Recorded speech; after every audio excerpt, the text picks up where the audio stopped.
So what we have here was a non-functioning agency.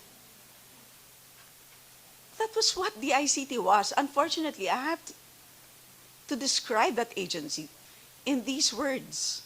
Pero ganun lang ba yun? Dahil failure to procure? So, baka naman, Secretary, mali ang hinahire ninyo na tao, hindi marunong mag-procure. So, dito sa mga opisyalis ninyo, baka naman mali ang hinahire natin na opisyalis, hindi marunong mag-procure. Asek Asidaw, you are in charge of administration and finance.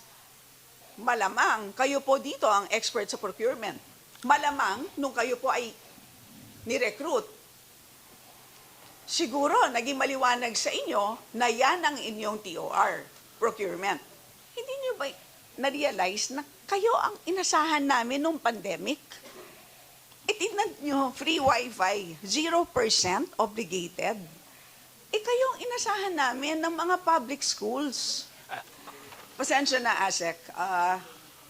Lahat naman ng ahensya nagkaroon ng bagong mga opisyales. Nung nagpalit tayo, syempre, ng administrasyon. Sa totoo lang, alam nyo, sa dami na nakausap namin na ahensya, kayo pa lang ang nagsabi ng ganitong klaseng excuse. Kayo pa lang.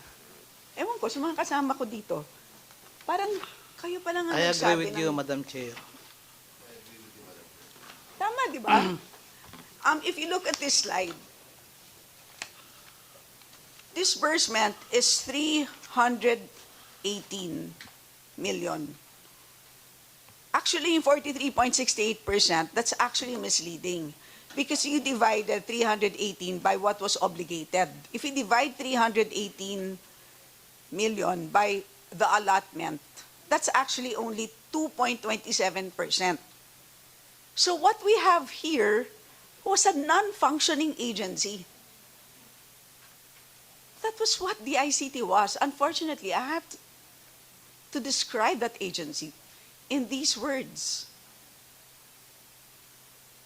That was what it was. It is what it is. If you look at operations, what was obligated for operations was 3.7%. Ang operations, hindi lang naman po procurement. Tama? Secretary, hindi naman po procurement lang po yan, di ba? Kasama naman po ang personnel. Tama po? Hindi lang naman equipment, hindi lang naman infrastructure. Kasama din po dyan ang plantilla position. So may we ask, ilan po ang plantilla positions ng DICT? That's about more than 1,200. For the entire DICT? Yes, Madam Chair. And how many are filled? 75%, Madam Chair. 75% are filled. Yes, sir. Madam Chair, sorry. Okay, but yet only 3.7% of your funds for operations have been spent.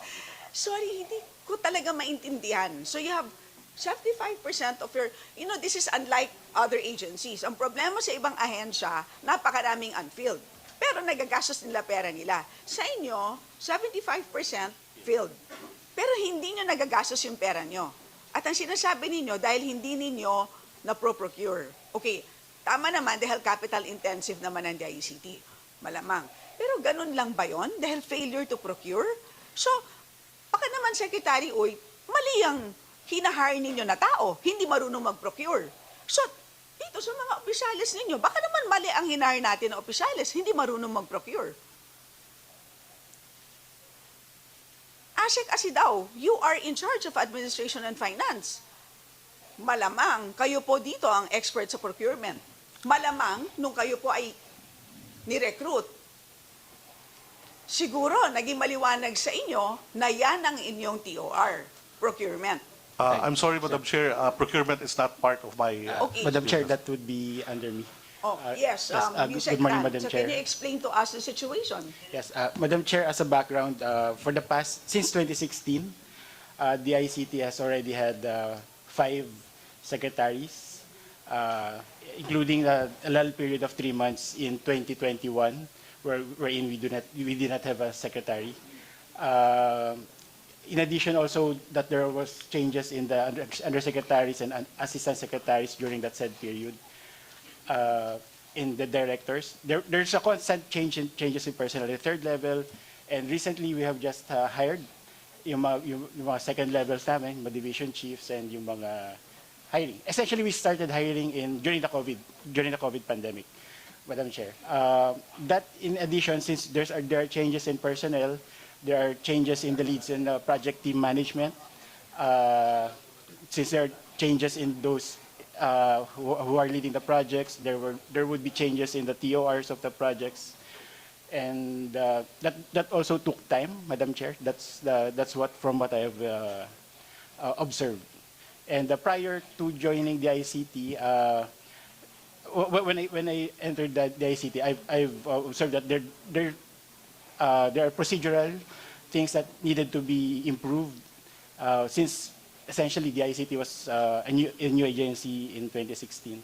So until now, we are still adjusting procedures in accordance with the DBM and COA guidelines, Madam Chair. Hindi nyo ba na-realize na kayo ang inasahan namin nung pandemic? Tingnan nyo, free wifi, 0% obligated. Kayo ang inasahan namin ng mga public schools. Tama ba? Madam Chair, sorry, this is, yung 0% is for 2023. It says FY 2022 sorry. continuing and FY 2023. So, kung tama yung heading, that's beginning January 2022 all the way up to today. So, kasama dyan, di ba?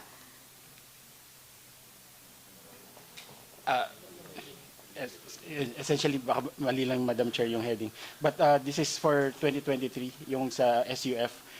During the pandemic naman, Madam... Sandali, sorry. linawin natin. So, is this mislabeled? This table? I'm sorry, Madam Chair, with respect to the free Wi-Fi, For the free Wi-Fi. data, that's only for 2023. But to the others, that's applicable, the headline, Madam Chair. Okay, but for gas STO operations, that refers to 2022 and 2023. Yes, Madam Chair. Okay, but with respect to free Wi-Fi, what is the obligation rate? That's only for 2023. It's 0%, Madam Chair. Yes, pero for 2022, what was the situation for free Wi-Fi? Were you able to obligate? Yes, Madam Chair, essentially there are projects... In other words, what was sorry, your sorry, 2022. what was your best performance in procurement in the ICT? Kasi puro worst performance yung nire-report ninyo. We're giving you a chance to report to us your best performance in procurement. Kasi pinagtatakahan namin, sa ibang agencies, kinakaya nilang mag-procure. Diba? Even with respect to IT. Right? So bakit kayo nahihirapan? Madam Chair, for clarification, yung binanggit ni Senado, 2.5 billion for 2023 budget, right? So ang question ko, is there a budget for the free Wi-Fi for 2022? That's 2.5 billion. As well, Yes, Madam Chair. for 2022. But that expired already as of the end of 2022. Because it's a special fund. That's 2.5 special billion. fund. But how much was obligated and disbursed? 28% is the utilization rate, Madam Chair. Only 28%. Yes, Madam Chair. So I guess it's the same story. So again, very important, di ba, na dapat nagastos lahat yon. So again, I go back to my... Yes, ano yung pinaka-best na procurement performance ng DICT? Actually, Madam Chair, in 2020, we had obligations, BUR was 76%, 2021 was 48%. No. Any particular instance na nagkaroon kayo ng isang malaking procurement na umokay naman? Actually, Madam Chair, during the pandemic, we were able to procure Was there any Wi-Fi particular services. big, lumpy procurement, yes, which you were able to do? Yes, Madam How Chair. much worth? I don't have the data here. Yeah, more or less, like in the billions.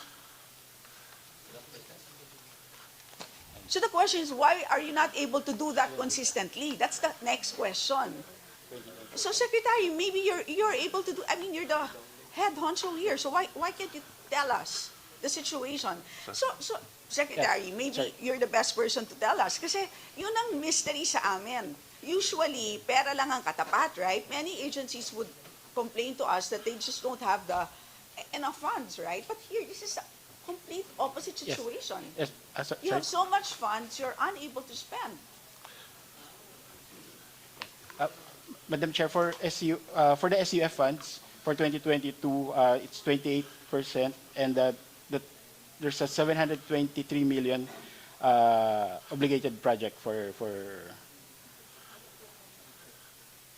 out of 2.5 This is, billion. 723 million. Madam and this Chair. is for 2022 free Wi-Fi. free Wi-Fi SUF spectrum utilization. And that's your best so far. That's for 2022, Madam Chair. And an Best, obligation rate of 28%. Yes, Madam Chair. Yan na yung pinaka-okay for the ICT. Yes, Secretary. I, Hello, Madam Chair. Actually, one of the big ticket items that happened in 2022 was the highly controversial MMDA download. So, if you would recall, Congressman Daza has pointed that out. There was a download to MMDA prior to our assuming the office. So when it was downloaded there, and when we assumed office, and there were some questions raised as to the propriety of the download that happened during the past administration to MMDA. Through several consultations and discussions, they returned the funds to us in December. 1.1 billion out of the 2.5 billion. So Mr. Chair, Madam Chair, that was my issue, if you recall. I had them called in. Of the 2.5, so meaning there's still 1.4 remaining with MMDA, and what happened to that?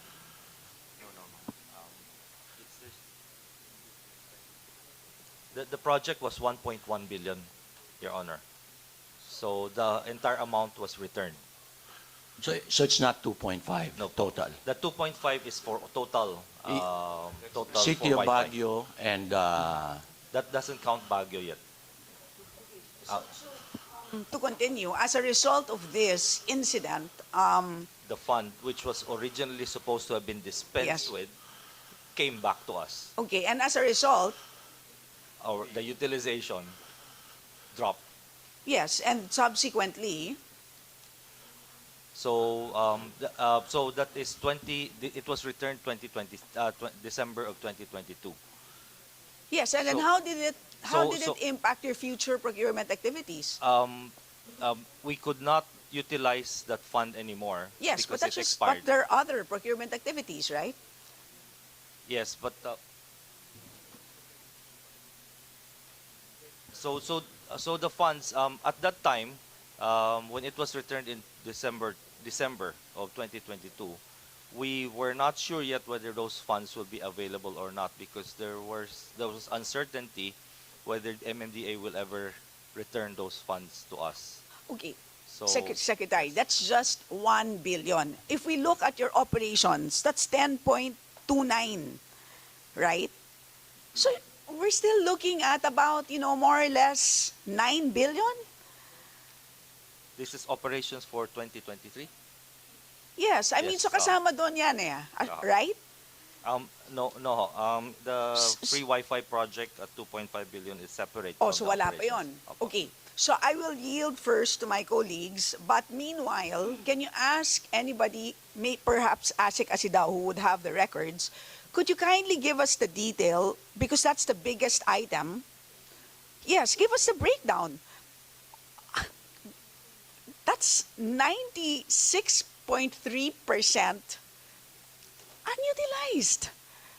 Let us know what are those items. And tell us what the obstacle is per chunk. Tell us what we need to do. I mean, is there a law that we need to pass?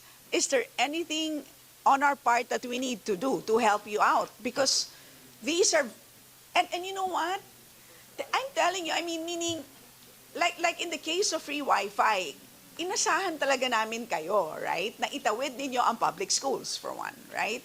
Right now, to tell you the truth, ang buong economic recovery program, if you read the medium-term fiscal program or fiscal framework of the PBBM administration, it hinges on digital pivot, right?